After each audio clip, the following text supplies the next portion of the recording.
It's all about the evolution of cybersecurity architecture. In that specific session, we're going to focus on the identity, the data, and the access. And last but not least, the importance around visibility in that specific segment. We are quite keen to run our customers through the event by having our strategic vendor partners with us. The trust is becoming a fundamental for digital economy to survive. And the zero trust framework has a lot of relevance in the current world to defend effectively. So in the zero trust model, we have the 6 components starting from data to users to workload to endpoint to analytics. So we need to look at each of these components individually and create the required protection and the governance around it to defend effectively. Symantec has been working on this for a long period of time. So we have come out with an integrated cyber defense platform for each of this area, where superior detections, all the channels covered, and we are ensuring that with this integrated platform, we can actually deliver a lot of effectiveness on your program.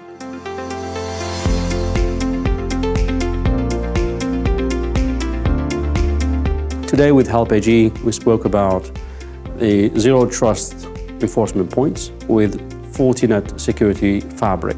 The Security Fabric helps our customers achieving a comprehensive segmentations within the network to prevent threats from moving laterally.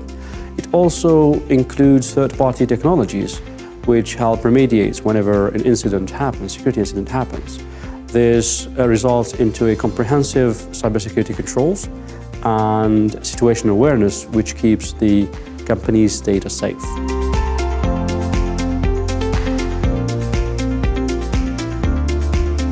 We spoke about the zero trust security architecture, and we spoke about how Infoblox fits within this architecture and how important to look at DNS and to address DNS security in general. And one of the threats that we spoke about was like data exfiltration via DNS query and data theft via DNS, data infiltration via DNS, and DGAs as well. So it's very important today that we address these kind of threats and close this gap when it comes to DNS. And zero trust and the architecture that Help AG has built and addressed by Nikolai and the team is very important to use, deploy, and utilize. One of the things that we've been finding is really important for customers is the need to be able to control exactly who is able to get onto their network and to access different resources. And when doing that, it makes sense not to trust users until you've run a bunch of checks on who they are, what devices they're using, and what the endpoint security status of their device is. And effectively, that's what we're doing at Pulse and what we're able to do in conjunction with a number of the other vendors that Help AG have brought together.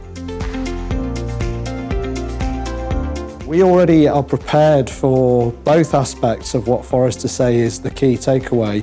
Number one, visibility, understanding the controls, making sure that we can tighten down the access policy within the environment, whatever stage of maturity you are towards that zero trust model, but importantly, also allowing a hybrid model to be part of your attack surface and accepting that.